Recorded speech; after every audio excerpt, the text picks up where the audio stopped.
अघटित घडलेल्या गोष्टींमधून त्या कारणामुळे आपल्या घरामध्ये अनैतिक अशी ऊर्जा निर्माण झालेली असते, नकारात्मक ऊर्जा निर्माण झालेली असते। या नकारात्मक ऊर्जेचा पाडाव करून तिथं सकारात्मक ऊर्जा निर्माण करण्यासाठी वर्षातून एक सत्यनारायण हिंदूंच्या घरात आला पाहिजे असं हिंदू धर्मशास्त्र सांगतो। आता हे झालं आपल्या घरापुरतं। गावाचं काय? मग आमच्या सकल साधू संतांची मीटिंग पंढरपुरामध्ये बसली असेल आणि तिथं ठराव झाला की गावामध्ये एका वर्षाकाठी अनेक सुतक जातक येतात, अनेक विटाळ येतात, मारामारीच्या खून खरोबाच्या चोराचोरीच्या दरोड्यातून अनेक त्या ठिकाणी गुन्हे बनतात, नको तसले सांघिक व्याभिचारी कार्यक्रम घडतात आणि या सगळ्यातून गावामध्ये निर्माण झालेली अनैतिक नकारात्मक ऊर्जा तिच्यावरती मारा करून परत गावामध्ये सकारात्मक ऊर्जा निर्माण करायची असेल तर त्याच्यासाठी 7 दिवसांचा अखंड हरिनाम सप्ताह म्हणा किंवा ग्रंथराज ज्ञानेश्वरी पारायण म्हणा अथवा नामयज्ञ सोहळा म्हणा हा करायचा वर्षाकाठी एकदा। पण झालंय आता असं की गावाला काही घेणं देणं नसतं। गावाचा दुःखाचा डोंगर स्वतःच्या खांद्यावर घेऊन 4-5 जण पुढे असतात, त्यांनीच एकत्र यायचं, त्यांनीच पावत्या मागायच्या, त्यांनीच सप्ताहाचं नियोजन करायचं। बाकीचे त्यांना अजिबात सहकार्य करत नाहीत। उलट चुकून जर पारायणात काय आघाडीत घडलं तर चौकात बसून त्याचं माप काढतात, येतच नाही तर कशाला करायचं, अरे तू किशी येणे मग तुला का कुणी अडवलं होता का? ही परिस्थिती आमच्याकडे। आणि मग ही एवढी छोटी छोटी पोरं पाहताय ना तुम्ही, काय हो ह्यांच्यात देव दिसतो आम्हाला। कशामुळे दिसतो माहितीये? आम्ही नाही, आम्ही देव नाही, आमच्यात काही तुम्हीही देव नाही मीही देव नाही। कशाचे आम्ही काही देव आहे का तुम्ही मला सांगा? देव कोणाला म्हणायचं? देवत्व कोणाकडे आहे? पैसा फार वाईट आहे, पैसा म्हणजे माणुसकी नाही, पैसा सर्वस्व नाही हे सांगायला मी 40,000 ठरवून जातो। काय बोलतोय कळतंय ना तुम्हाला? मग मी देव असेल का? मी देव? बरं माझं राहून द्या, तुम्ही म्हणाल बुवा तुम्ही 40,000 ठरवलं, आम्ही कुठं ठरवलं? आणि माता भगिनींच्या मध्ये तरी देवी आहे का? तुम्ही देवी आजी तुमच्यात देव आहे का? वाटतंय तुम्हाला? नाही म्हणतो। तुमचं गाव कुठलं? तिथल्याच आहे का? देव आहे का? तुम्हाला काय वाटतंय तुमच्यात देव आहे का? आजी म्हणते रे भाड्या कीर्तन संपू दे काय चला ऐका ऐका, साधी सामान्य गोष्ट नाही आपल्याकडे देव। तरी लोक आम्हाला पुजतात का? पुजतात माहितीये का? आमच्यामध्ये ज्ञानोबा तुकोबा शिवाचे विचार आहेत, त्या विचाराला लोक पुजतात, आम्हाला नाही पुजत। हे भान वारकरी संप्रदायातल्या प्रत्येक व्यक्तीने ठेवलं, प्रत्येक व्यक्ती। आज ही छोटी छोटी पोरं आहेत, लोक काय यांच्या पाया पडतात? हे हिंदू धर्माचं वैभव आहे, हे आमचं भगवे वारसदार आहे। ही पोरं आहेत ना, या पोरांचं कौतुक काय आहे तुम्हाला एक सांगतो आणि आपण आपल्या कीर्तनाकडे वळूया। गावात तमाशा बरोबर त्या तमाशात गावात 10 वर्षाचं पोरगं नाचू द्या भगवान। एखाद्याच्या वरातीमध्ये 10 वर्षाचं पोरगं नाचलं ना तर लोक जास्तीत जास्त शिट्टी वाजवतील, त्याला उचलून घेतील, त्याचा मोबाईल मध्ये व्हिडिओ काढतील। गावात 10 वर्षाचं पोरगं वरातीत नाचलं तर लोक फार तर त्याच्यासाठी शिट्टी वाजवतील, पण तेच 10 वर्षाचं पोरगं माझ्या ज्ञानोबा तुकोबाच्या कीर्तनात टाळ घेऊन उभं राहिलं ना,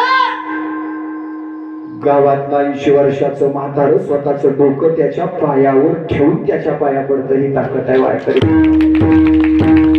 ही ताकद आहे आम्हाला धर्माची। आम्हाला याच्याशी काही घेणं देणं नाही। तुम्ही जर आता या ठिकाणी समाज सुधारक गौतमी आणून उभी केली असती का? अयो तुमच्या गावातल्या पोरांना बसायची जागाच गावली नसती, ती माग दुसऱ्या गावातली आधी येऊन बसली असती।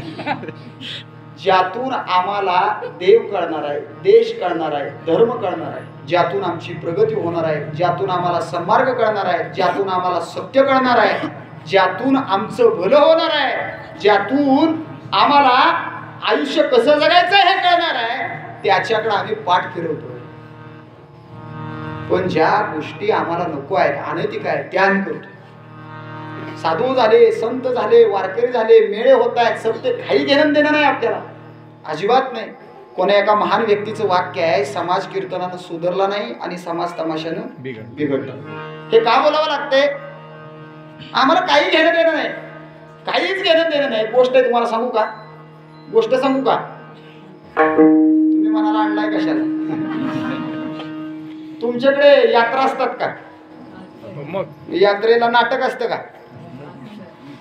पूर्वी नाटकं असायची, आता ते तमाशाने वाटवं करायला. पहिली नाटकं असायची, गावातले 4-5 तरुण पोरं एकत्र यायची आणि एकत्र आलेली तरुण पोरं एका जागेवरती येऊन त्यांच्यातलाच हिरो आणि त्यांच्यातलीच नटी बनायची. त्याला सोंगाड्याचा खेळ म्हणजे जाईल तिथं वेगवेगळ्या तालुक्यात वेगवेगळ्या जिल्ह्यात गेला तर त्या पद्धतीची भाषा असते. हा भाषेचा विषय असतो. म्हणजे तुम्ही आमच्या कोल्हापूर जिल्ह्याकडे, मी सातारचाच आहे पण कोल्हापूर जिल्ह्यामध्ये जर आपण गेलो तिथं कीर्तनाला गेलो आणि एक जण मला ते कालवण वाढत होता. तो म्हणला महाराज घ्या रस्सा घ्या रस्सा घ्या रस्सा. मी त्याला अडवलो. अरे म्हटलं रस्सा म्हणू नको, रस्सा कशाला म्हणतोस? तो म्हणला नाही आमच्याकडे यालाच रस्सा म्हणतात. म्हटलं का बरं? ते म्हणलं आमच्याकडे कसं खसखशीत ठसठशीत कालवण असतं रसरशीत म्हणून आम्ही त्याला रस्सा म्हणतो. थोडंसं अलीकडे आलो सांगली जिल्ह्यामध्ये, तिथं एक जण कालवण वाढत होता आमटी. तो यायचा आणि तो 5-5 मिनिटाला म्हणायचा आमटी घ्या आमटी घ्या आमटी घ्या. मी म्हटलं पलीकडच्या जिल्ह्यामध्ये रस्सा म्हणतात, इकडं आमटी असं का? तो म्हणला आमच्याकडे जरा उन्हाची दाहकता जास्त आहे, 12 तासात आमटी म्हणून तिला म्हणतो आमटी. तिथून अलीकडे आलो, आपला हक्काचा जिल्हा लागला सातारा. आपल्या जिल्ह्यामध्ये कीर्तनाला गेले की पोरं म्हणतात शाक घ्या शाक घ्या शाक घ्या. मी एकाला म्हणलं अरे आमटी झाली रसा झाला आता शाक कुठं आली? तो म्हणला आपल्या सातारकरासनी एकदम कडक लागतंय, घासा शेकत जातो म्हणून त्याला शाक. हा भाषेचा विषय, हा फरक भाषेतला आहे. याच्यापेक्षा पुढे जाऊन भाषेतला फरक सांगू का? आमचे कीर्तनकार सांगतात मराठी भाषेचं कौतुक फार मोठं आहे, मराठी काही साधी नाही, मराठीचं ज्ञानोबारायांनी कौतुक केलं, माझा मराठाची बोल कौतुक आहे ज्ञानोबाराय म्हणतात. नाही नाही नाही नाही, हा गैरसमज आहे. माझ्या सकट साऱ्या वारकऱ्यांचा कीर्तनकारांचा गैरसमज आहे. ज्ञानोबाराया मराठीचं कौतुक करत नाहीत. ऐका, कान उघडे ठेवून ऐका. ज्ञानोबाराया त्यांच्या मराठीचं कौतुक करताय. पहिला शब्द आहे माझा. मी बोललोय ते माझा मराठाची, तुमच्या आणि माझ्या नाही. आपल्या भाषा लय खतरनाक आहेत, इतक्या खतरनाक आहेत ना आपल्या भाषा. बोबो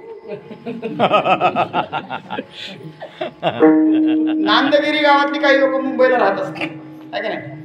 मुंबईची आई तिच्या लेकराला घेऊन जर नांदगिरीत आली ना तर तिची भाषा कशी असते? तिची भाषा कशी असते? कोणीतरी सांगितलं का? नांदगिरीतली मुंबईची आई यात्रेला जर आली आणि तिचं पोरग लेकरू जर तिला दमवायला लागलं तर ती किती सुंदर भाषेत समजून सांगते ना. बाबू पिंटू गपणारे मिठाईस का माझा जीव काढतोय? मिठी आडाला नाव सांगेल, मिठी आडाला ओरडेल तुला 2 तास खवळते. नाही नाही पोरग नाही राहत. पण नांदगिरीत राहणारी गाण्या गाण्या का मुस्कडीत गाल पाड फोडी. गाण्या जर जाग्यावर उठला तर मी म्हणेन ते ऐक. या आपल्या भाषेत यानं काय फरक? काही होऊ शकत नाही या भाषेत, काही होऊ शकत नाही. या भाषेचं कौतुक नाही. ऐका मी का सांगतो तुम्हाला, सप्ताह हे पारायण देव देश धर्म आम्हाला कधी कळणार? काय करतो आम्ही, कुठं जातोय आम्ही, काय पाहतोय आम्ही, काय बघितलं पाहिजे? इथं बसलेले एकानं मला सांगा सप्ताह सोडून इतर दिवशी तुम्ही 11च्या आत झोपता? मी म्हणेन ते झोपता का सगळे? खरं सांगा प्रामाणिक. आणि आत्ताचा चालू असणारा काळ तर झोपायचा नाहीच. कोण 12ला झोपतोय, कोण 1ला झोपतोय. घरात असली तरी मोबाईलवरती बातम्या बघत बसतात, कुणी काय केलं कुणी काय केलं. दंगाच चालू आहे आता सगळे. मी काय सांगतोय हे तुम्हाला, आपण घरात 11 वाजल्याशिवाय झोपत नाही, पण कीर्तनाला काय येत नाही. जागरणच सण होत नाही. कधी झालं जागरण? अहो काल 11:30 वाजल्या कीर्तनाला. बघा दररोज 11ला झोपतो, काल 11:30 वाजले. दररोज सकाळी 6ला उठतो, हा 8ला उठला. घरातली म्हणले आज लय लेट उठला, 2 तास उशिरा. कळतं का नाही तुला? रात्री जागरण झालं. दररोज 11ला झोपतो, रात्री 11:30ला झोपलो. अरे मग 6:30ला उठ केल्या का? 8ला कुठं? काय म्हणतोय लक्षात आलं का तुमच्या? हे चांगलं आहे म्हणून आम्हाला हे पचत नाही, जे वाईट आहे ते आम्हाला लगेच पचत. आमची मुलं तरुण पोरं इकडे येत नाही. आता इथं जरा पोरं दिसली, मला जरा आनंद वाटला. खरं तर ही वाघासारखी पोरं पुढं पाहिजेत कीर्तनाला, ही मागं बसली. म्हणजे ज्यांचं कोळसं झालंय ती पुढं बाळासाऱ्यासारखं, आणि आमचं मावळं सगळं मागं. असू द्या, काय अडचण नाही. मावळे पाठीमागच होते ते परत पुढं आले. मागच होतो ना आपण. 718ला सगळ्यात पहिल्यांदा इस्लामी आक्रमण झालं हिंदुस्थानावरती, आणि 718 पासून परत 1200 पर्यंत हळूहळू हळूहळू हळूहळू हळू हिरवा बावटा आमच्या हिंदुस्थानाच्या छातडावरती आला. 1200च्या कालावधीमध्ये याच हिंदुस्थानावरती महान सम्राट अशोक राजा राज्य करत होता. कलिंग नावाच्या शहरामध्ये युद्ध झालं, आणि या कलिंगच्या युद्धामध्ये लाखो लोक मेली. तो रक्तपात बघितला. राजानं राजधर्म सोडला, हिंदू धर्म त्यागला, बौद्ध धर्म स्वीकारला, आणि एवढाच धागा दोरा त्या इस्लामी धर्माला सापडला. मोहम्मद गौरी नावाचा एक भडवा आमच्या देशामध्ये आला आणि त्यानं एवढा थैमान घातलं, एवढा हैदोस घातला. आया बहिणी दिवसाच्या उचलल्या, जेवत्या ताटावरून लेकीबाळी उचलल्या, मंदिरं पाडली, कळस फोडले, मूर्त्या तोडल्या. कोणालाही आता शांतता नव्हती. एकही पौर्णिमा चंद्राच्या प्रकाशात उगवत नव्हती. एकही अमावस्या सूर्याच्या मावळण्यात मावळत नव्हती. एकही दसरा होत नव्हता. एकही दिवाळी साजरी होत नव्हती. एकही माता वटपौर्णिमा करू शकत नव्हती. एकही माता नागोबा पूजू शकत नव्हती. इतका वाईट भयानक काळ आला. मराठ्यांच्या विरोधात लढत होते. त्यांचा मालक गनिम होता, यवन होता, मुसलमान होता. फार बिकट काळ चालू होता आणि असल्या काळामध्ये अखंड हिंदुस्थानाचा संपूर्ण महाराष्ट्र देशाची काळीबाती थरथर थरथर थरथर थरथर कापू लागली. कोण वाली होईल, कोण रखवाली होईल आणि तीच त्यांनी माता केली असेल ब्रह्मदेवाच्या समोर. हे देवा, त्रेतायुगामध्ये कंस नावाचा त्रेतायुगामध्ये कंस नावाचा रावण जन्माला आला. तू राम झालास रे, तू राम झालास. रावणाला मारून पुन्हा एकदा काळ्या मातीला पवित्र केलास. द्वापारातला कंस मारण्यासाठी तू कृष्ण झालास. त्रेतायुगातला रावण मारण्यासाठी तू राम झालास. राधिकेचा श्याम झालास. अर्जुनाचा माधव झालास. उद्धवाचा केशव झालास. रखुमाईचा पांडुरंग झालास रे.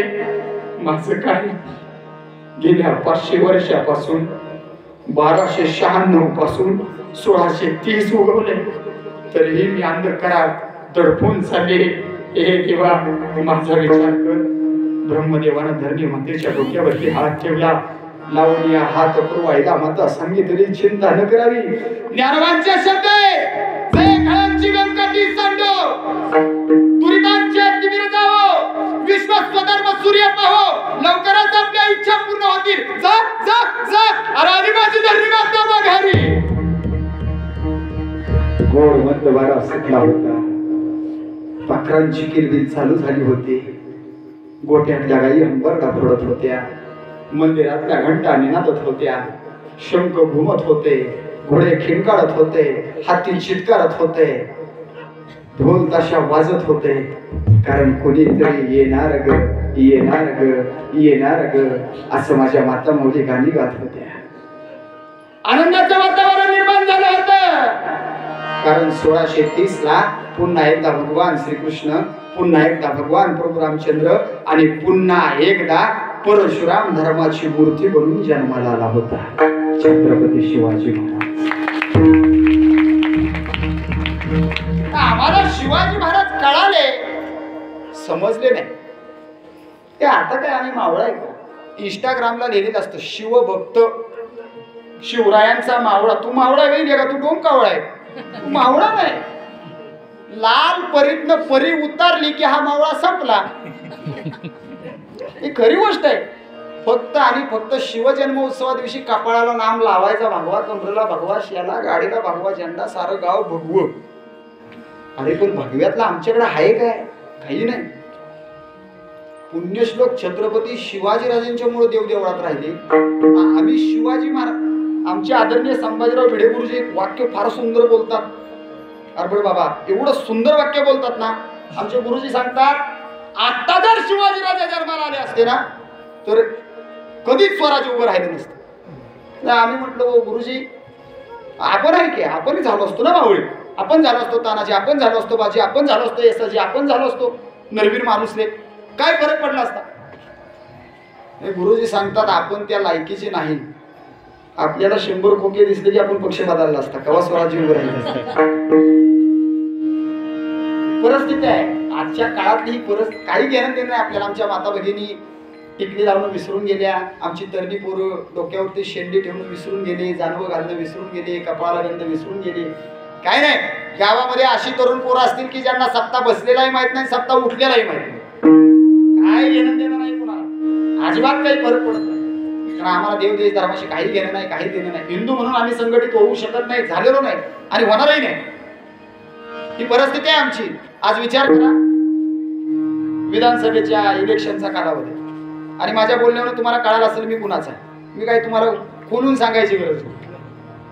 पण एक गोष्ट मरेपर्यंत लक्षात ठेवा, हिंदुस्थानातल्या 100% रयतेपैकी 70% आपण हिंदू आहे आणि 30% मुसलमान आहे. एका बाजूला 30% आकडा, एका बाजूला 70% आकडा आहे.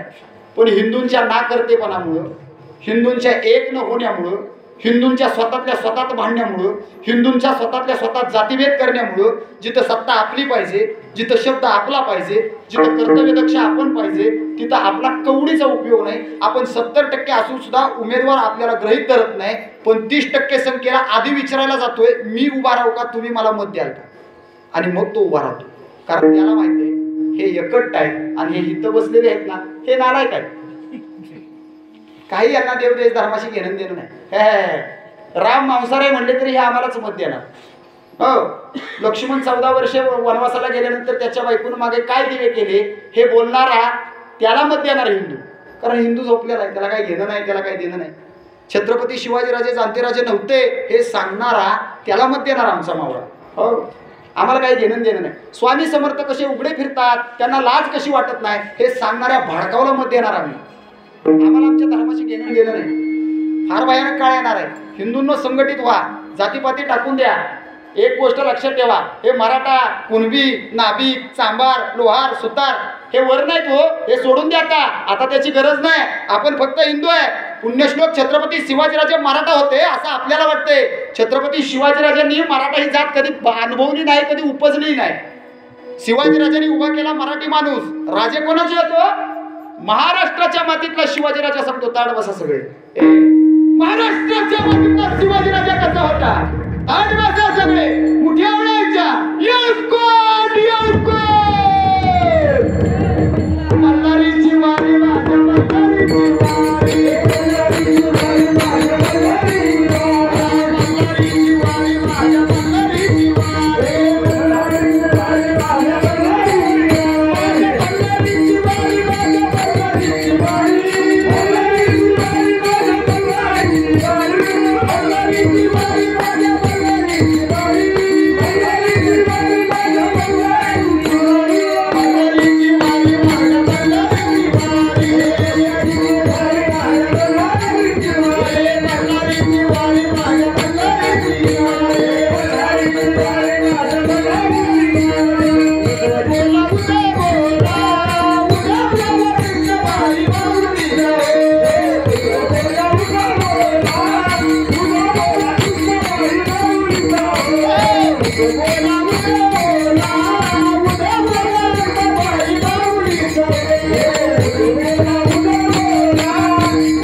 यातल्या कोणत्याही मंत्राला जो आपल्या जिभेवर लोळवतो तो मराठी. आणि असे मराठी शिवाजीराजांनी एकत्र केले. जाती पाहून शिवाजीराजांनी माणसं जवळ केली नाहीत.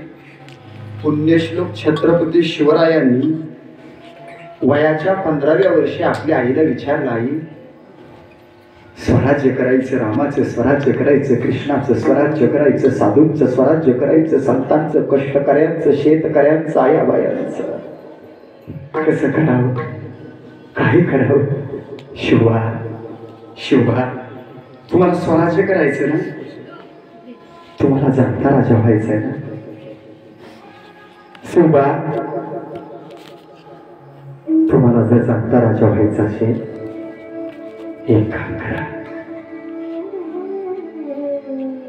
12व्या शतकामध्ये आळंदीमध्ये 4 वंदस बाळांचा जन्म झाला. कोणी निवृत्ती आहे, कोणी सोपान आहे, कोणी ज्ञानदेव आहे, कोणी मुक्ताई आहे. 15 वर्षाचा ज्ञानेश्वर आहे, त्याला आत्मसात करा. 15 वर्षाचा ज्ञानेश्वर, आईचं छत्र हरपलं, बापाचं छत्र हरपलं. हिंदुस्थानाच्या काळ्या मातीवर होणारा त्याच्या अन्याय, हिंदूंच्या मस्तिष्कातून नाही सापणारा देव देश धर्म नाही बघवला त्या लेकराला. 15 वर्षाचं पोरग अनवाणी पायाने 300 किलोमीटरचा प्रवास करीत पंढरपूरला गेला. भगवान पांडुरंगाचा पदस्पर्श घेऊन पावन झालेले भीमेच्या चंद्रभागेच्या वाळवंटामध्ये उभं राहिलं आणि 15 वर्षाच्या पोरानं दोन्ही भाऊ फुटकारले आणि 7 घातल्या अखंड महाराष्ट्र देशातल्या 18 पगड जातीला 12 मनुष्य दाराला आणि यावर यारे यारे लहान थोर याची मराठी नारी करावा विचार मला चिंता कवनाचे. पुन्हा एकदा भगवा फडकवायचा असेल, पुन्हा एकदा देव जागृत करायचा असेल, पुन्हा एकदा माणूस घ्यावे असेल ना, धाड्याच्या खाली या. आणि मराठी नावाचं शस्त्र उपसलं गेलं. भगवान श्रीकृष्णाची भगवद्गीता उघडली गेली. धर्माची खडगं बाहेर पडली, संसेरी निघाल्या आणि ज्ञानोबरायांच्या मुखातून येणाऱ्या एका शब्दानं अखंड महाराष्ट्रात मराठी वाणी एका मनाला दुसरं मन जोडत केलं. एक फळी निर्माण झाली आणि त्या फळीला नाव मिळालं वारकरी संप्रदाय. किती मोठा झाला, किती मोठा झाला. आणि या टोकापासून त्या टोकापर्यंत गंगेच्या तीरापासून त्यानं सिंधू ओलांडली आणि तोच वारकरी संप्रदाय छत्रपती शिवाजीराजांना खडवून उभा राहिला. शिवा तुला तो राजा बनायचा.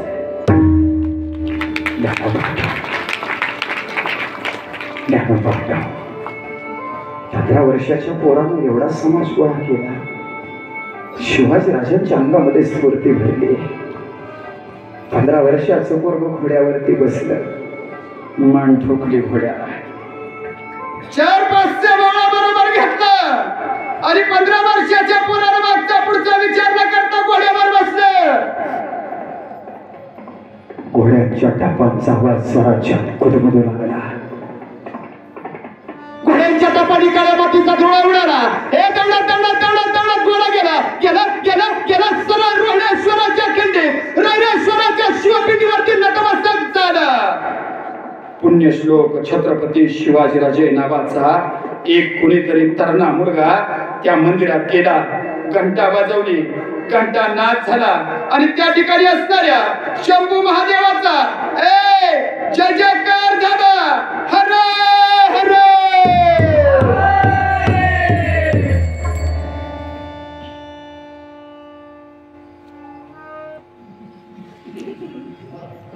तुम्ही सगळे हिंदू आहे ना? 100% खात्री आहे तुम्हाला हिंदू असल्याची. सगळे ताडा बसायला. ऐका ऐका ऐका.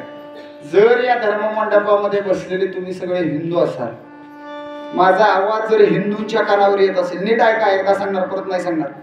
इथं बसल्यापैकी जर कोणी बडी बेगमची सुनबाई असेल, पुतणी असेल, काकी असेल, त्याने हा विषय सोडून द्या. इथं बसलेल्यापैकी जर कोणी अफजल्याचा जावाय असेल, शाहिस्त्याचा नातू असेल, औरंग्याचा पाहुणा असेल, त्यांनी विषय सोडा. धर्ममंडपामध्ये बसलेले जे जे हिंदू आहेत, आणि ज्यांचा माझा आवाज ज्या हिंदूंच्या कानावर येतोय त्या सगळ्या हिंदूंनी दोन हात वर करा. आवाज कसा काढायचा मी सांगतो. गुरुजी तुम्ही नाही, तुमचा खाली राहू, तुमची गरज आहे मला. सगळ्यांनी हात वर. जे हिंदू आहेत त्यांनी सांगितले ज्याचा हात खाली तो औरंग्याचा पावला, ज्याचा हात खाली तो अफजल्याचा.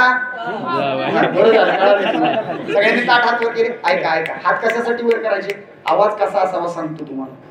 स्वर्गात इंद्राच्या सिंहासनासमोर स्वतःचं 32 मन सुवर्ण सिंहासन टाकून थाटात तुमचा माझा बाप बसलाय. ए नांदगिरीकरांनो, असा आवाज काढा, असा आवाज काढा. स्वर्गात बसलेल्या पुण्यश्लोक शिवरायांना तुमचा अभिमान वाटला पाहिजे. क्षत्रिय कुलावतांतर सिंहासनाधीश्वर राजाधिराज महाराज पुण्यश्लोक श्रीमंत श्री श्री श्री शिवाजी महाराज की धर्मवीर छत्रपती श्री संभाजी महाराज की भारत माता की हिंदू धर्म की.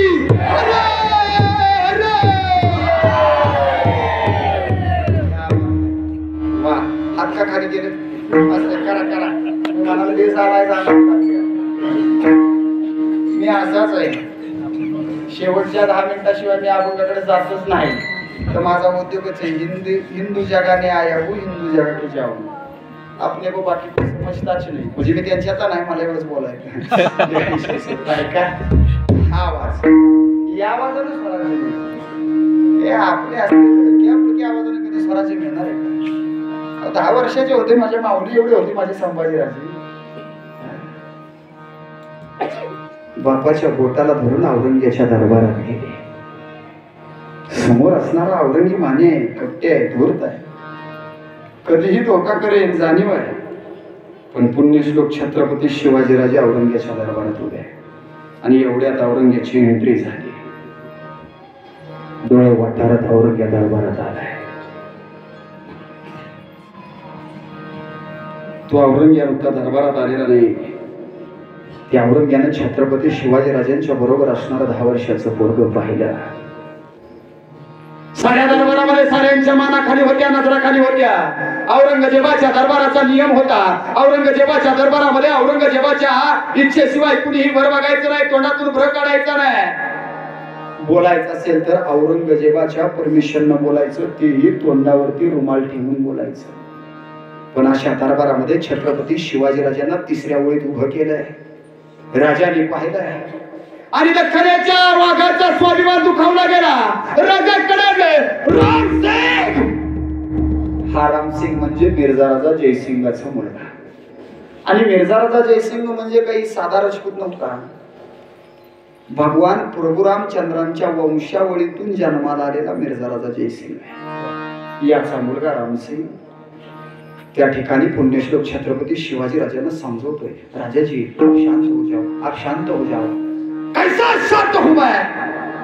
मेरे सामने जो आदमी खड़ा है उसका नाम राजा जसवंत सिंह है. अरे हा हा हा हा जसवंत सिंहाच्या पणावरती 15,000ची फौज घेऊन आला. अवघ्या माझ्या हिरोजी दलकरानं 350 मावळ्यांच्या सरसी याची पळताबुळ करून सोडली. हा हलका टपच्यापासून पळून आला. याच्या मागे मला उभा करता.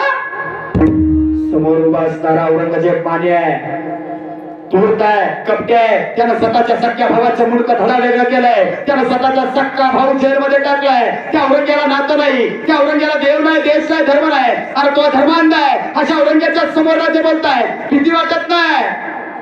औरंग्यात छप छप छप छप पावलं टाकत खाला आला. शिवाजीराजांच्या डोळ्यात नाही पाहिलं, राजांच्या हाताला धरून खाली उभा असणारा 9.5-10 वर्षाच्या शंभू राजाकडे बघितलं. औरंग्या गुडघ्यावरती बसला, संभाजीराजांच्या डोळ्यात पाहिलं आणि बोलतो कसा, ए ए ए क्या नाम है तुम्हारा, कौन हो तुम, मुझे देख क्या तुझे डर नहीं लगता क्या? डावा पाय पुढे टाकला, उजवा पाय मागे टाकला, डाव्या हाताने कमरेला म्यान असणारं मेन पकडलं, उजव्या हाताने 7 तलवार बाहेर काढली. अर्धी तलवार बाहेर काढली. 10 वर्षाचे संभाजीराजे औरंग्याच्या नजरेत पाहत आहेत आणि औरंग्याला सांगतायत, ए औरंग्या, तुला बघून मला भिण्याची गरज नाही. ज्याला बघून औरंग्या गुडघ्यावर बसला ना त्याला म्हणतात संभाजी सिंह. असा आवाज निघत होता, असा म्हणून स्वराज्य आलं. आपल्यासारखा जर आवाज निघाला असता तर आपल्याला डाळग्यात डाललं असतं. काही उपयोग नाही आपला. एक गोष्ट लक्षात ठेवा, एक वारकरी दोन धारकरी यांच्याशिवाय धर्म देव देश काही टिकणार नाही. वारकरी आणि धारकरी दोनच हेच टिकू शकतात. कारण तुकोबांचा गाथा, ज्ञानोबांची ज्ञानेश्वरी आणि छत्रपती शिवरायांचं प्रेमच महाराष्ट्राला तारू शकतो. बाकी जातीपाती बाजूला सोडून सगळे एकत्र येण्याचं ठिकाण फक्त छत्रपती शिवाजीराजांचा जन्मोत्सव आणि आषाढी कार्तिकीची वारी. बाकी काहीच नाही. साधू संत राजांना कळाले स्वराज्य आज सप्ताह झालाच नसता सप्ताह. फार वाईट परिस्थिती निर्माण झाली असते. हा एवढी पोरं इथे कीर्तनाला आलेली बघून मला बरं वाटलं. एवढं एक पण पोर नसतं आमच्या नशिबात.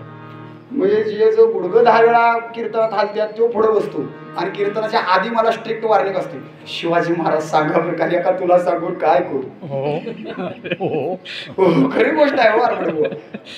आता इथं तुम्ही सगळे गुन्हे सगळ्यात मोठं म्हणजे कसं आहे माहितीये का, आज मला मी येसन घातल्यासारखं झालं. ते जनावराला येसन घालतात तसं मला येसन घातली. कसं म्हणजे माझ्या पुढ्यात माझं गुरुजी. लक्षात घ्या, हे साधी गोष्ट नाही. म्हणजे आता माझ्या वृत्तीची निवृत्ती करायचं काम तुम्ही घेतल्यासारखं.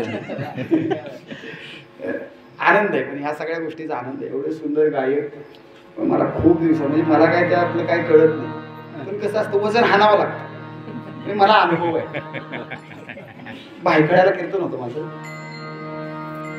7 मृदंग म्हणे उभे, इकडं 3 इकडं 3 आणि मध्ये त्यांचे गुरुजी. आता एवढे मृदंग म्हणी बघितल्यावर मी घाबरलो, अंग कापायला लागलो माझं. मृदंग म्हणेच 7 आहेत म्हणले, गाणाऱ्यांची 7 कसले असेल. आपलं काहीतरी शिल्लक ठेवलं पाहिजे. विना हातात घेतल्या त्यातल्या एकाकडे बघितलं आणि म्हणलं पाकवास फिरव. ती जरा भाऊ सरळ चुकलाय का काय, त्यानं फिरवला.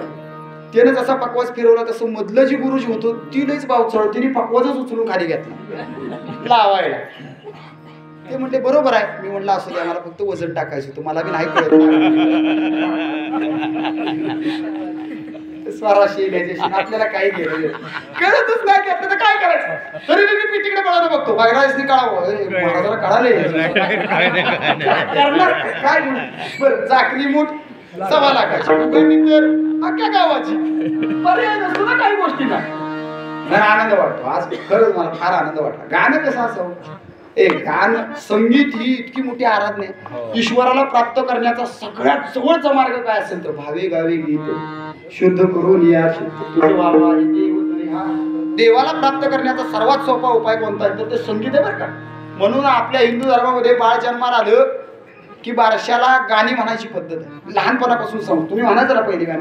ते पहिले पाळणे खूप चांगले होते. आताचे काय पाळणे आहेत का.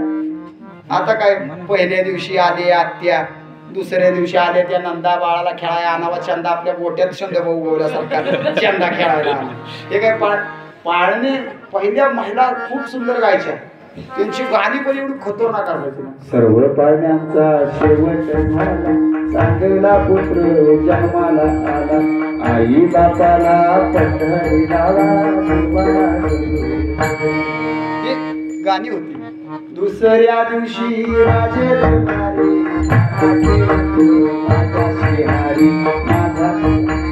मी मनात लिहून द्या, लिहून मला पुढचं येत नाही.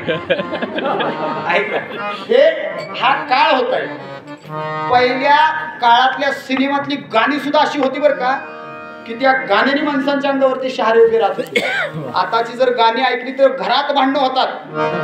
हो, आमच्या गावात गणपती घालवत असताना 2 पोरांची निबार भांडणं लागली. पोरांची भांडणं सुटानात. शेवटी 2 जण म्हणली बाबा आपल्या महाराजाला बोलवा, हे भांडण फक्त तेच सोडवू शकतात. थोडस शिवप्रतिष्ठान आहे गावात किंमत आपल्या. गेलो पळत दोघांच्या छताडाला धरलं, दोघांनी वेगळं केलं. कशाला वाटताय रे. तो म्हणला यानं माझ्या बापाचं नाव घेतलं. काय नाव आहे म्हणलं तुझ्या बापाचं. तो म्हणला बाबूराव. कशाला नाव घेतलं त्याच्या बापाचं. म्हणलं ह्यो माझ्या आईचं नाव घेत होता, शांताबाई म्हणून. ही गाणी आहे ती. म्हणणार तुम्ही कशाला एका लेखावर. त्या आताच्या काळात ऐका, संगीताची ताकद सांगतो तुम्हाला. संगीताची अलीकडच्या काळात मराठी सिनेमेत चालत नाही. हे मराठी सिनेमे घडवणाऱ्या डायरेक्टर लोकांच्या लक्षात आलं आणि त्या डायरेक्टर लोकांनी आयडिया केली, म्हणजे आता आपल्याला मराठी सिनेमात गाणी गाजली पाहिजे, काय करावं लागेल? त्यांनी आमच्या तुकोबांचे अभंग चोरले, अभंग गाण्यात घेतले आणि पिक्चर सुद्धा महान झाले. असाच एक पिक्चर आहे पावनखिंड, बघितलं असेल तुम्ही सगळ्यांनी. त्या पिक्चर मधलं एक गाणं आहे जे की तुम्हाला गाणं वाटतं, पण ते माझ्या तुकोबरायांच्या मुखातून विठ्ठलाचा प्रसाद म्हणून बाहेर आलेला अभंग. रणी निघता शुर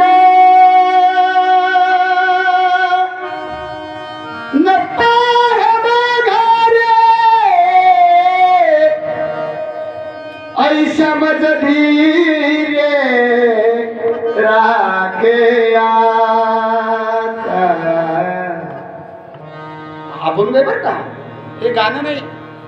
गाणं सुद्धा किती सुंदर असावं.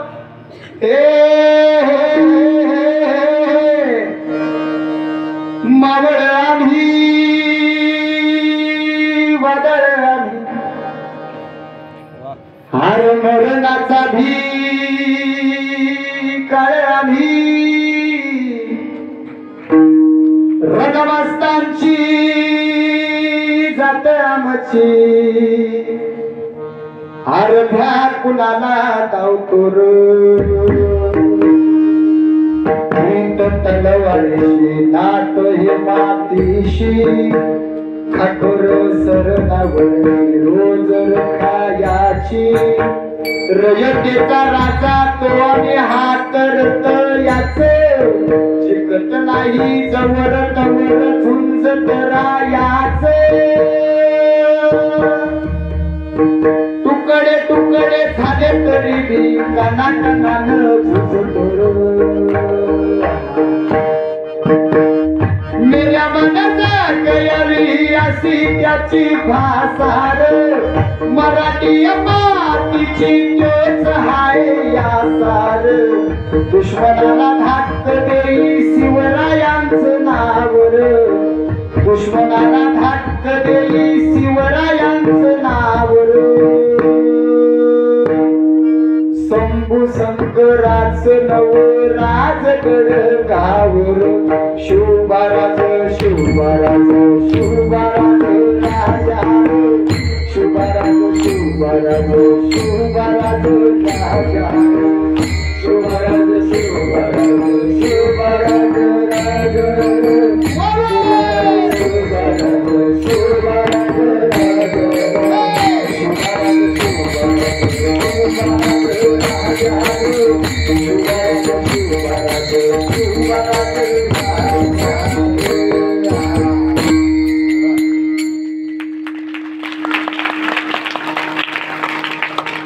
संगीत ऐकल्या ऐकल्या अंगावर काटा उभा राहिला, ह्याला म्हणायचं गाणं. असं संगीत पाहिजे. मी एवढा फपाटा फक्त तुमच्या दोघांसाठी घातला. तुम्ही मगाशी जी चाल गायली, माणसं फक्त तुमच्याकडे बघत होती, ती म्हणत होती यांचं कवा उरकतंय, त्यांना कळावं तुम्ही काय म्हणून एवढं का सांगतोय. हे फक्त आपण आनंद घेण्यापुरती कीर्तन सप्ताह करतो. माझे गुरुवर्य गोकुळ महाराज क्षीरसागर कीर्तनात एक वाक्य सांगायचे. आमच्या इथं नडशीत त्यांनी फार सुंदर वाक्य सांगितलं.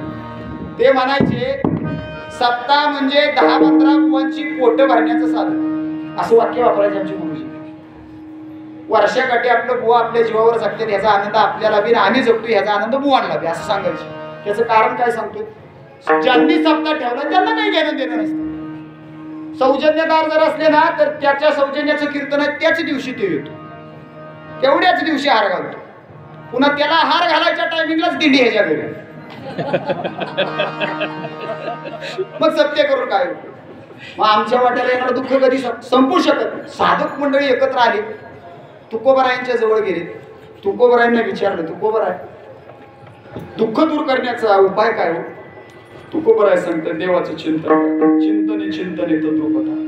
भगवंताचं भजन केलं, भगवंत तुम्हाला दुःखातून मुक्त करेल. पण देव दुःखातून मुक्त करण्यापेक्षा दुःखच मुक्त करायचा काय उपाय आहे? महाराज सांगतात दुःखातून आपण मुक्त होऊ शकत नाही. दुःख सगळ्याला आहे, रामाला आहे, कृष्णाला आहे, दशरथाला आहे, अर्जुनाला आहे, सगळ्याला आहे, आपल्याला आहे, प्रत्येकाला दुःख आहे. जे दुःख देवाला भोगावं लागलं तेच माणूस भोगतो. दुःख कुणाला नाही, सर्वांना दुःख. पण हे दुःख कुठून येतो? हे दुःख आपल्या कर्मातून येतं. एखाद्याने 10 लाखाचा बंगला बांधला, पण त्याच्या वास्तुकीला गेलो, घरी आल्यानंतर दोघात भांडण लागतं, नवरा बायको, काही संबंध नसतो, पण दोघात भांडण लागतं. आणि भांडण थांबत नाही हे बघून एक जण माघारी घेतो, शांत झोपतो, जाऊ दे मरू दे तिकडं. 10 वाजता झोपलेला 1 वाजली तरी झोप लागत नाही. 1:15 वाजता त्याला कळतं बंगला त्यानं बांधलाय, आपण का भांडतोय. एक कर्म दरिद्री, आणि त्यामुळे आपल्याला दुःख होतं. हे दुःखाचं कारण जगद्गुरु तुकोबारायांना सापडले. आता त्या भगवंताला विनंती करायची की मला दुःखातून मुक्त करू नकोस. दुःख देणाऱ्या संसाररूपी कर्मातून, प्रपंचरूपी कर्मातून मला मुक्त कर. पण एखाद्याकडून आपलं काम करायचं असेल तर वशिला लावणं गरजेचं असतं. म्हणजे आम्ही कीर्तनाला गेल्यानंतर आम्हाला चांगलं खायला मिळावं ही जर अपेक्षा असेल, लोक चांगलंच घालतात, वाईट कुणी घालत नाही. पण आमच्यापाशी रांगत रांगत एखादा बाळकृष्ण येतो, ज्या बाळकृष्णाचा दंड नागपुसून काळा झालेला असतो. असा बाळकृष्ण असतो ज्याचा एक डोळा दुसऱ्या डोळ्यात शिरल्यासारखा डोळ्यात प्रॉब्लेम असतो, इतका तो चटण असतो. तरीही आम्हाला म्हणावं लागतं, वा वा, साक्षात अयोध्येचा रामच तुमच्या घरात जन्माला.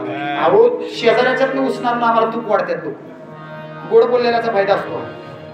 चांगलं बोले, कधी कधी वशिला लावावा लागतो, कारण वशिला इतकी खतरनाक गोष्ट आहे. तुमचा जर वशिला असला तरच तुम्ही काशीला आहे, नाहीतर तुम्ही पोराबाळा सकट फाशीला आहे. आताच्या काळात कीर्तन सुद्धा वशिल्यानेच येते ना. गुरुजींचा वशिला मिळालं कीर्तन, ही परिस्थिती आहे, सांगतोय मी तुम्हाला वशिल्याची. जगद्गुरु तुकोबारायांनी ठरवले, आता कोणापाशी तरी वशिला लावण्यापेक्षा आपलं कोणाबरोबर डायरेक्ट संपर्क करूया, मग त्या भगवंताबरोबर संपर्क करायचा आहे. त्याच्या आधी जगद्गुरु तुकोबाराय त्या देवाला आनंदी करण्यासाठी त्याचं वर्णन मांडत आहे. धर्माची तू मूर्ती, धर्माची तू मूर्ती, धर्माची तू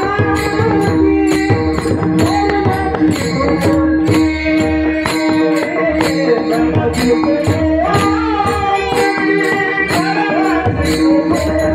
तू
भगवंताचं वर्णन मांडणार आहे. आता वर्णन कसं मांडावं हे मी सांगणार नाही, करणार पण तुम्हाला सांगून टाकलं. मी काय नाही, मला बी बरं झालं ते. मगाशी मी गुपचूप ऐकलं. कधी कधी बिथाडाला कान लावल्याला चांगला असतो. तर खरोखर आहे म्हणून त्याने अतिशय सुंदर पद्धतीने तुम्हाला वर्णन सांगितलं. मी काही मांडत बसत नाही. वर्णातला आणि वर्णनातला फरक तुम्ही बोललाय थोडक्यात. भगवंताचं वर्णन मांडताय, भगवंताच्या गुणाचं, भगवंताच्या आसण्याचं कौतुक करताय. कारण मुळात संतांनी देवाला आपल्या समोर प्रेझेंट केलाय. तू कसा आहे, रंग, रूप, छाया, गुण, नाम सगळं संतांनी दिलं. संतांचे उपकारच आपल्यावर. कारण संत नाहीत तर देव नाही. सगळ्यात महत्वाची गोष्ट सांगतो, देव आपल्याला संताशिवाय प्राप्तच होऊ शकत नाही. कारण आपल्याला कसं कळणार देव? साधू संतांनी आणीलाही रूपा बळे कोरोनी खळे आहे. अहो नाथ बाबा तर अतिशय सुंदर संत आहे. काय सांगताय तू? संता विना प्राप्ती नाही ऐसे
ग्वाही देत आहे. पण आम्हाला हे कळालं नाही. मी मगाशी तुम्हाला सांगत होतो, एका गावामध्ये नाटकाचा कार्यक्रम होता आणि त्याला सोंगाचा कार्यक्रम, म्हणजे काही ठिकाणी सोंग म्हणतात, सोंगाचा कार्यक्रम होता. कार्यक्रम चालू होता इतक्यात गावात दरोडेखोरांनी दरोडा टाकला. गावाच्या बाहेर असणारं एक घर फोडलं. घरामध्ये 5 चोर होते, आतमध्ये शिरले, सगळं सोनं लुटलं. इतक्यात घरातली म्हातारी जागी झाली आणि तिनं हंबरडा फोडला. त्यातल्या एका चोरानं लगेच म्हातारीचं तोंड दाबून धरलं. दुसरा म्हणाला, इतर वेळेस शेजारी जागे होईपर्यंत आपल्याला पळता येतो. आता जर या म्हातारीनं हंबरडा फोडला तर सगळं गाव एका जाग्यावर. जर आपण गावाला घावलो तर पुन्हा आपल्याला अंतवडीपर्यंत, कराडापर्यंत जाता येणार नाही. चोराने वळलं. 5 जणांनी आयडिया केली, डोकं चालवलं. लगेच तिथल्याच असणाऱ्या कळकाच्या काट्या काढल्या, तिरडी बांधली, म्हातारीला तिरडीवर बांधली आणि जिथं तो सोंगाचा कार्यक्रम चालू होता नाटकाचा, त्या स्टेजवरती 5 जण गेली. एकानं हातात मडकं घेतलं, डोक्यावरती कांबळ घेतली, राहिलेल्या चौघांनी म्हातारी खांद्यावर घेतली, डायरेक्ट स्टेजवर चढली, गोल गोल येडं टाकायला लागली. ती चौघ होती, ती म्हणायची, सच कहती है बुड्ढी, आणि मडकं घेतल्याला म्हणायचं, सुनता है कोण? सगळी लोक बघायची, खादा खादा हसायची. बहिणी कसला सोंग म्हणला, खरीच म्हातारी बांधून आणल्या, खरीच म्हातारी बांधून आणल्या. म्हातारी खांद्यावरनं आरडून सांगायची, अरे हे चोर आहे, त्याने मला लुटलंय. चौघा म्हणायची, सच कहती है बुड्ढी, मडकवाला म्हणायचा, सुनता है कोण? 10-15 येडं मारलं. सगळी मागं गेली. जिथं सोंगाचा कार्यक्रम होता मागच्या मंडपाच्या मागं गेली. म्हातारीला नाल्यात टाकली. चोर निघून गेलं मडक्यातलं सोनं घेऊन. कार्यक्रम संपला रात्री 2 वाजता. माणसं माघारी जाताना कोणी वळतंय बघितलं. म्हातारी नाल्यात गावली, बाहेर काढली. अगं अक्का तू इथं कशी? म्हणली, मगाच्या दरनं बुंबलून सांगते, ही चोर आहे, त्याने लुटलंय. ऐकलं का? ऐका, ती म्हातारी म्हणजे संत आहे आणि ती स्वार म्हणजे कीर्तनकार आहेत. या आम्ही सांगतो, कीर्तनकार सांगतात, सच कहते हे संत, सच कहते हे संत. तुम्ही म्हणताय संत आहे कोण? काय घेणं नाही आम्हाला, याच्याशी काही घेणं नाही. देव देश धर्म, देव पारायण, काय आपल्याला म्हणजे संबंधच नाही आपला. आपण एकामेकाशी भांडतो. काय संस्कृती राहिली का आता? कुठं नाही संस्कृती राहिली. संस्कृतीचा विषय आला म्हणून सांगतो आणि मी समारोपाकडे जातो. आज जर आम्ही आमची परिस्थिती पाहिली, काबाड कष्ट केल्याशिवाय कोणीही जगत नाही महाराज. तुम्हाला कोणतरी महाराज येतील, सांगतील तुम्हाला तटपुंजा ह्याच्यात का होईना ठेविले आनंदी तैशीची राहावे, चित्ते असू द्यावे समाधान. काही अभंगाच्या ओळी अभंगात असू द्या, काही अभंगाच्या ओळी आत्मतृप्ती करून घ्या, स्वतःमध्ये उतरून घ्या. पण एक गोष्ट मरेपर्यंत लक्षात ठेवा, पैसा कमवलाच पाहिजे. तरुण मुलांनी राज्यकर्त्या नेत्यांच्या पाठीमागं धावण्यापेक्षा स्वतःचा खिसा कसा गरम होईल, आज खिशात 2000 आहेत, उद्या 4 कसे होतील याच्याकडे बघा. पैसा कमवा, पैसा फार महत्वाची गोष्ट आहे. एखादा सांगेल लय पैशाच्या मागं पळू नको, तो पळू नको म्हणला की तुम्ही धावा, उड्या घ्या पैशाच्या मागे, पण पैसा कमवा. कारण या जगामध्ये पैसा नाही, काहीच नाही. पैसा नसेल सप्ताह होऊ शकत नाही, पैसा नसेल कीर्तन होऊ शकत नाही, पैसा नसेल गणपती घरात येऊ शकत नाही, पैसा नसेल गणपतीला मोदकाचा नैवेद्य बनवू शकत नाही, पैसा नसेल घरातल्या देवाऱ्यात ज्योतिबाचा फोटो येऊ शकत नाही, पैसा नसेल त्या ज्योतिबाला लावायचा गुलाल येऊ शकत नाही. पैसा नसेल तर हे मी सांगायला मी इथं येणार नाही. सगळ्यांना माहिती आहे पैसा किती महत्वाचा आहे, म्हणून टाळ्या वाजवा. का सांग नाही, खरी गोष्ट आहे. पैसा कमवा. आणि आता हे माता भगिनींना पैसा कमवायचं सांगावं लागत, हे लय हुशार पिल्लू. नवीन लग्न झालेलं असतं, बिचारा कपडे धुवायला टाकतो, त्याच्या खिशामध्ये 200च्या नोटी राहतात.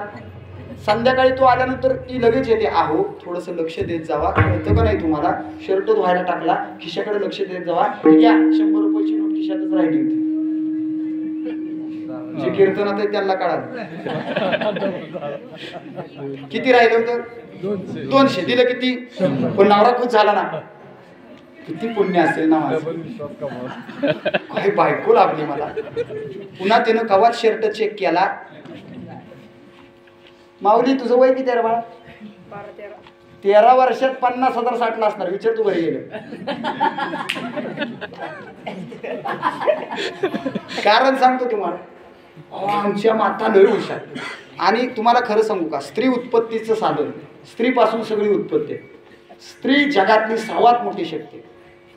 स्त्रीला जगात पहिला मान मिळालाच पाहिजे. म्हणूनच लाडका कीर्तनकार योजना नाही येता लाडकी बहीण योजना आहे.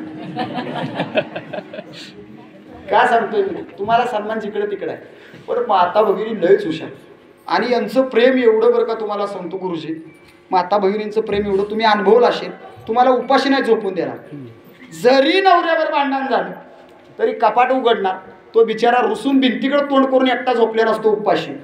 या घरात येणार, खाड दिशी कपाट उघडणार, बळच काही संबंध नसतो, नवी करकरीत साडी जिची घडी मोडलेली नसते तिची घडी मोडणार आणि बळणच नवऱ्या माग अशी झाडणार साडी. उपाशी झोपला म्हणून माझं काय होते, उद्या तीच शिळं तुकडं करून खायला घालीन, तो उठून गप जेवतो, गप झोपतो, उद्या शिळं खाण्यापेक्षा आज खाल्ल्यानं. असं म्हणून का होईना, पण त्या बिचाऱ्याला ताजं जेवाय घातल्याशिवाय बिचारी झोपू देत नाही. किती ताकद हो. कोंबडी बसवली, तिला 12 पिलं झाली, त्यात 4 कोंबडं निघाली. तुम्ही म्हणाल ही कीर्तनात आहे, आपल्या चालतं. हो, गरीबाचं पोट आहे त्याच्यावर, शेतकऱ्याचं पोट आहे त्याच्यावर. ज्याला जमीन नाही, जुमला नाही, शेती नाही, नोकरी नाही, काय कमवण्याचं साधन नाही, तो कुक्कुट पालन करून जगतोय. स्वाभिमान आहे त्याला, सजन कसं आहे विकू लागे मास. लक्षात घ्या, स्वाभिमान आहे त्याचा. 12 पिल्लात 4 कोंबडं होतं. बवायला शिकलं की हिनं मालकाला फोन केला, आहो एवढंच केलं की त्याला कळालं, मुसुसू नको, सांग काय झालं. ती म्हणली 2 कोंबडं बोक्यानं नेलं. नेऊ दे की मग, कशाला रडतेस.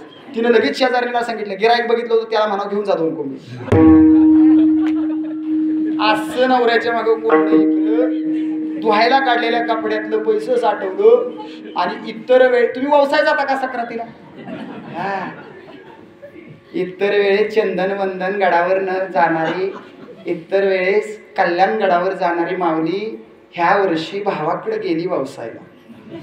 आणि तिथून सोनाराच्या दुकानातून फोन लावला मालकाला, हॅलो काय करताय, माणसात आहे या की बाजूला, गर्दीत ना बाजूला या, काय करताय, काय नाही बोल की काय झालं. मी काय म्हणते, आज पातूर कधी मी तुम्हाला मागसरा म्हणली का, तुमच्या खांद्याला खांदा लावून संसार केला का नाही. म्हातारं खकारलं, म्हातारीच्या उलट्या झाल्या, लुगडं भरलं, सगळं मी धुतलं, पोराच्या चड्डी बनेरपासून डब्यापर्यंत सगळं केलं, बायका बघितल्या, भागल्याने मी केलं, रानातलं सगळं केलं, शेजाऱ्याचा बाण टोकारला, तुम्हाला कुणी काय म्हणलं तर त्याच्यावर भांडण केलं, कधी मागे सर म्हणली का, तुमच्या खांद्याला खांदा लावून संसार केला, आज पातूर तुम्हाला कधी काय मागितलं का. तो म्हटला शिरात आणू नकोस, मुद्द्याचं बोल. तिनं सांगितलं आज पावतर मी काय मागितलं नाही, आज मागत्या दादानं 50,000 दिल्या, तुम्ही 50,000 द्या, तोळ्याचा डाक कर. तिनं लगेच फोन पे केलं, सोनाराच्या खात्यावर पैसा आलं. ती बिचारी नांदगिरीत आली एसटीनं, पण गावात नाही आली, फाट्यावरच उतरली. 1 लाखाचा दागिना असा गळ्यातनं बाहेर काढला, त्यात अंगठा घातला, मिरवीतच गावात आला. रंगक्का भेटली, म्हणली गंगक्का अगं कवा केला? म्हणली कालच. कुणी केला? ए आयानु मार, खरं खरं खरं संपलंय कीर्तन आपलं आता, 100% संपलंय. खरं खरं खरं सांगा, दादाने केला का? दादा किस्त पैसे दिले दादा? दादा बनीला फोन करतो, सही देशील का? नवऱ्याला न सांगता गुपचूप जाते का? ह्यो कवा बदलल माहित नाही की दादाची काळजी. विनोदाचा भाग सोडून द्या, पण एवढं सगळं घडून सुद्धा तुम्ही आमच्यासाठी लक्ष्मी आहात. हो लक्ष्मी आहात. माता भगिनीनो, परक्याची पोरगी आमच्या घरात आली. आमच्या आईनं तिच्या पायाखाली धनधान्याची राश टाकली. माझ्या घरात परक्याची पोर नाही, माझ्या उंबऱ्यात माझ्या घराची लक्ष्मी येते, तिचं लक्ष्मी म्हणून स्वागत केलं. लक्ष्मीला लक्ष्मी सारखंच राहा. तुम्हाला लाज वाटत असली तर घरात टिकली लावू नका, पण घराचा उंबरा ओलांडताना टिकल्या लावा. देवदेश धर्मासाठी एकत्र या. लेकरा बाळांवर चांगले संस्कार करा. 14-15 वर्षाच्या पोरी आपल्या हातावर मिरं वाटायला लागल्या, याला जबाबदार फक्त तुम्ही आहात. मालिका पाहायला विरोध नाही, पण काय पाहतोय याचं जरा भान ठेवा. माणसासारख्या माणसात येऊन बायकांसारख्या मालिका बघा. कसल्या मालिका बघताय? आई कुठे काय करते? लपडीच करते नुकती. मालिका चालू झाली तेव्हा एक नवरा होता, 2 वर्षांत दुसरा नवरा, आता 3ऱ्यावर लपडं चालले. असल्या भंगार मालिका तुम्ही तुमच्या 10 वर्षाच्या पोरीपाशी बसून बघताय. काय संस्कार होणार आहेत त्या पोरीवर? कोण कुठला तो आदेश भाऊजी येतोय, खेळ पैठणीचा म्हणून सांगतोय, जिला लक्ष्मी म्हणून आम्ही आमच्या घरात घेतलं, धनधान्याच्या रास तिच्या पायाखाली घातली. जे धनधान्य आम्ही लक्ष्मी पूजना दिवशी, धन्वंतरी पूजना दिवशी पूजतो, ते तिच्या पायाखाली घालून तिला आम्ही घरात घेतली. लक्ष्मीचा तिला सन्मान दिला. तो भाऊजी लाखो शेकडो लोक टीव्ही पाहतायत, त्या टीव्हीवरती आमच्या लक्ष्मीला प्रश्न विचारतोय, वहिनी तुमचा पहिला मधुचंद्र कसा झाला? आणि निर्लज्जासारखी आमची लक्ष्मी आबरूची लखतर टीव्हीवर काढते आणि त्याला सांगते सगळं. ह्या मालिका बघताय तुम्ही? असलं पाहता? त्याच्यापेक्षा आपल्या लेकीला पण तीच का नावाचं पुस्तक वाचायला द्या, ती लव जिहादला बळी पडणार नाही. त्यापेक्षा तुमच्या मुलीच्या हातामध्ये शिवमहाराज द्या. त्यापेक्षा तुमच्या मुलीला ताराराणी वाचायला सांगा, जिजाबाई वाचायला सांगा, येसूबाई वाचायला सांगा, येसूबाई वाचायला सांगा. हे पोरीनो, अगं तुमच्या बापाचे कपडे फाटले, तुम्हाला अंगभर कपडे पुरवण्यात, आणि आमच्या पोरी स्वतःचे कपडे फाडतायत मोबाईलवरती रील्स बनवण्यात. हे संस्कार आहेत का आमचे? इथं असणाऱ्या सगळ्या तरुण पोरींना कळकळीनं अगदी बिंबीच्या देटापासून हात जोडून विनंती करून सांगेन, तुम्हाला नटायचं तेवढं नटा. सौंदर्य दिलंय तुम्हाला देवानं, अगदी नटा. भ्याचं नाही. किलोभर फेरेट लावली लावा दिवसाला. पाहिजे तेवढी लिपस्टिक लावा, पाहिजे तसलं जुबं घाला, पाहिजे तसलं पैजण घाला, पाहिजे तसल्या बांगड्या घाला, पाहिजे तेवढी टिकली लावा. इतर वेळेस तुम्ही एक पुचडा घालताना उद्यापासून 4 घालायचे. ह्या कपाळ एक, ह्या कपाळ एक, माग काही अडचण. तुम्ही म्हणाल महाराज आम्ही असं नटलो तर दुनिया आमच्याकडे वाईट नजरनं बघेल. पुरी नजर वाले तेरा मुख आला. ज्याचे विचार नालाय काय तो तुमच्याकडे चांगल्या वृत्तीनं बघणारच नाही. त्याच्याकडे दुर्लक्ष करा. नटायचं तेवढं नटा, पण फार महत्वाचं, पण नटायचं तेवढं नटा, पण अंगात कपडे घालत असताना अशी घाला की त्या कपड्याखाली तुमच्या आईची आणि बापाची अख्खी इज्जत झाकून गेली पाहिजे. असेच कपडे घाला. जर आम्ही असे वागलो तर आम्ही शिवाजींचे मावळे आहोत. जर आम्ही असे वागलो तर आम्ही शिवकन्या आहोत, अन्यथा त्याचा काही उपयोग नाही. शिवकन्यांनी शिवकन्या बनवली. मुलांनी सुद्धा असा मावळा बनायचं. असा आपल्या गावातली एखादी मुलगी रात्रीचा प्रवास करून घरी येते, एकटी रस्त्यावरती आहे, तिचं भीतीनं कापरं भरले, तिला आता भीती वाटते कोण कुठून आडवा कसा येईल. या भीतीच्या विचारात ती मुलगी असेल. गावातला तरणा पोरगा तिला दिसला तर तिच्या मनात आनंदाचे उमाळे फुटले पाहिजेत. आता साक्षात यमाला तरी माझ्या केसाला धक्का लावू शकत नाही, कारण माझ्या गावातला धर्मबंधू छत्रपती शिवरायांचा मावळा माझ्या बरोबर उभा आहे. गावातल्या पोराला बघून तुमची ही इच्छा होईल, ही भावना होईल, त्या दिवशी तुम्ही मावळे आहात. नाहीतर आमचा काही उपयोग नाही. हे बस आपलं जन्माला आला आणि मेला, काही उपयोग नाही. साधू संत तुकोबाराय, शिवराय, ज्ञानोबाराय काही कळणार नाही, आम्हाला कधीही कळणार नाही. सगळ्यांनी एक या. देवदेश धर्मासाठी एकत्र या. अहो काय नाही सोसलं आमच्या राजांनी, आमच्या छत्रपतींनी. किती वाईट दिवसातून आम्ही इथंपर्यंत पोहोचलोय. सगळ्यांनी विचार करा. योग्य उमेदवाराच्या पुढचं बटन दाबा. योग्य उमेदवार मी तर तुम्हाला नक्कीच सांगेन की आपल्याला विधान भवनावरती भगवाच फडकवायचा आहे. भगव्यालाच मतदान करा. भगव्यालाच मतदान करा. ज्याच्या हातात भगवा ध्वज आहे त्यालाच मतदान करायचं.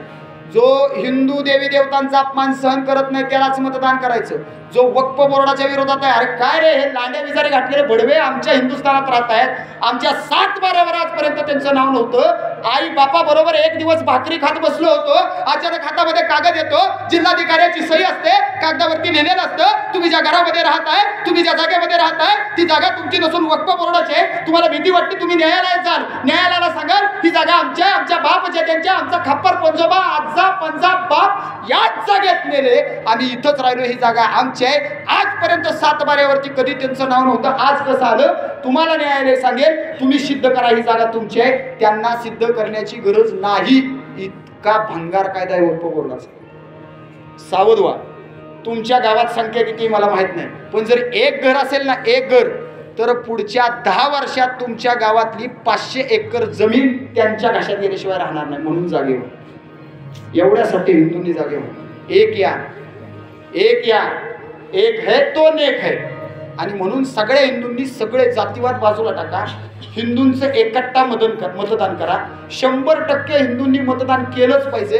पुढल्या वर्षी उमेदवार कुणीही असू द्या, त्याला अर्ज भरण्या अगोदर तो इथं आपल्या गावात आला पाहिजे आणि गावातल्या हिंदूंना विचारलं पाहिजे मी अर्ज भरतोय, मला आमदार म्हणून निवडून द्याल का, हा प्रश्न त्याने केला पाहिजे. एवढे हिंदूंनी एकत्र या तर आपला भविष्यात टिकाव लागेल. अन्यथा आपल्यासाठी आता छत्रपती शिवाजी महाराज येणार नाहीत, कारण आपण आपल्यामध्ये तानाजीबाजी यसाची घडणार नाही. आपल्यासाठी संभाजीराजा येणार नाही. माझ्या संभाजीराजासारखा राजा होणे नाही काय हो. संगमेश्वरावरती शंभू महादेवाला अभिषेक झाला आणि मागल्याची बाबा बोलले, राज एवढ्या रात्रीचा प्रवास आता कसा करायचा, नका जाऊ, थांबा, सकाळी जावा. त्या रात्री माझे संभाजीराजे संगमेश्वरावरती सर्ववतांच्या वाड्यामध्ये मुक्कामी टाकले. अर्धी रात्र निघून गेली. पायाला काहीतरी कुजबुजल्यासारखं झालं. संभाजीराजांनी स्वतःचे डोळे उघडले. भगवान श्रीकृष्णाच्या पायात अर्जुन शोभावा तसाच अर्जुन कवी कलश त्या ठिकाणी बसलेले दिसले. कवी काय झालं, राजा हात सोडतो. एवढं बोलले, डोळ्यातले 2 थेंब संभाजीराजांच्या पायावर पडले. ताडकन संभाजीराजे खाडकन उठून बसले. काय झालं कवी, माझ्या माझ्या माझ्या जीवनाच्या डोळ्यात पाणी कसं काय. कविराज बोलतात, राजा एकच विनंती करतो, जगावर राजा, उठा राजा, रायगड जवळ करा, रायगड जवळ करा, राजा रायगड जवळ करा. संभाजीराजांनी कवी कलशांना खांदे धरून कटपट कटपट हलवलं. काय झालं कवी, राजा कोण फितूर झालं मला माहित नाही. लांड्या इजारे घातलेल्या हिरव्या बावट्यांनी हक्का गावल्या पडला. कसपक्षीराय जागा शिल्लक राहिली नाही राजा.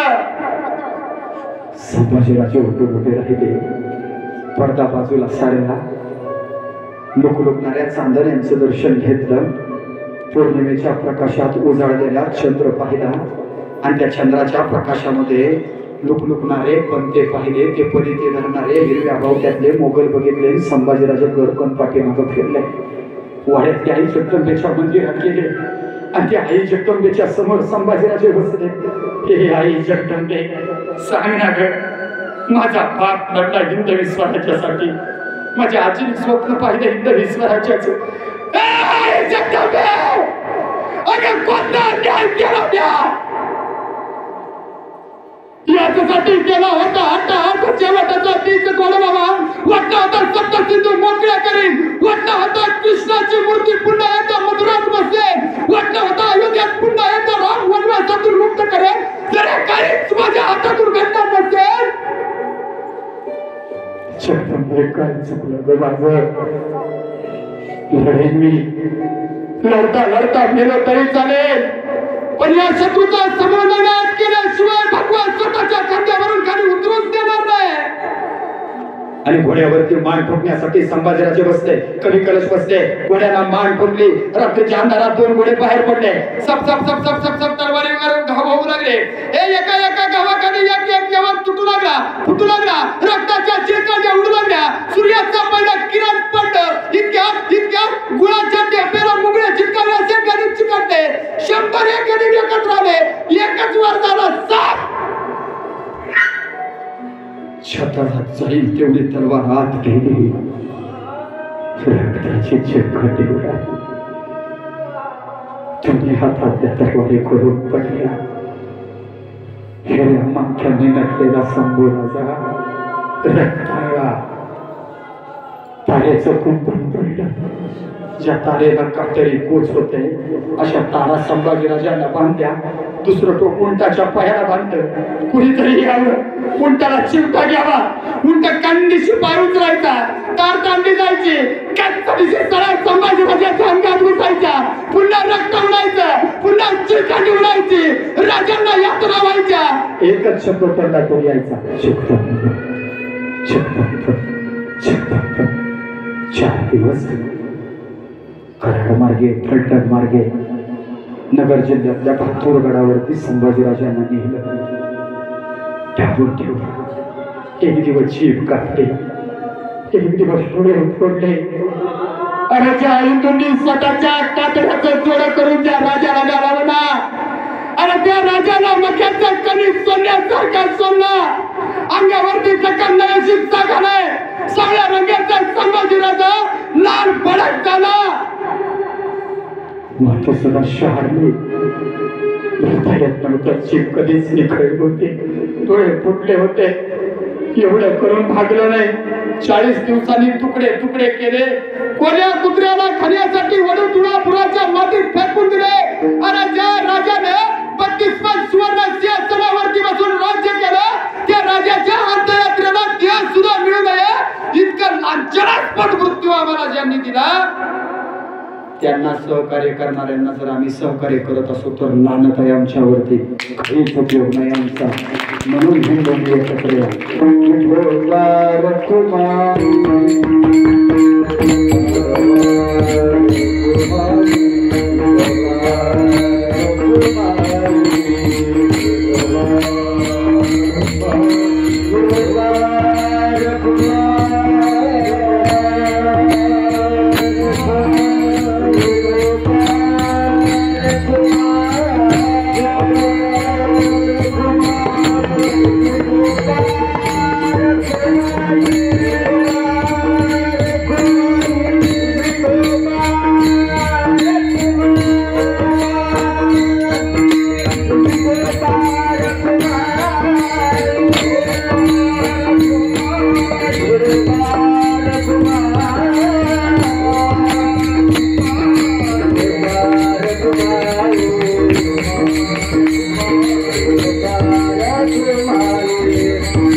एकदा सगळ्या कलाकारांच्यासाठी टाळ्या वाजवून जातो. मजूर सोडवली दातारा, कर्मापासून दुस्तरा. मला या सगळ्यातून हे दातारा हे देवा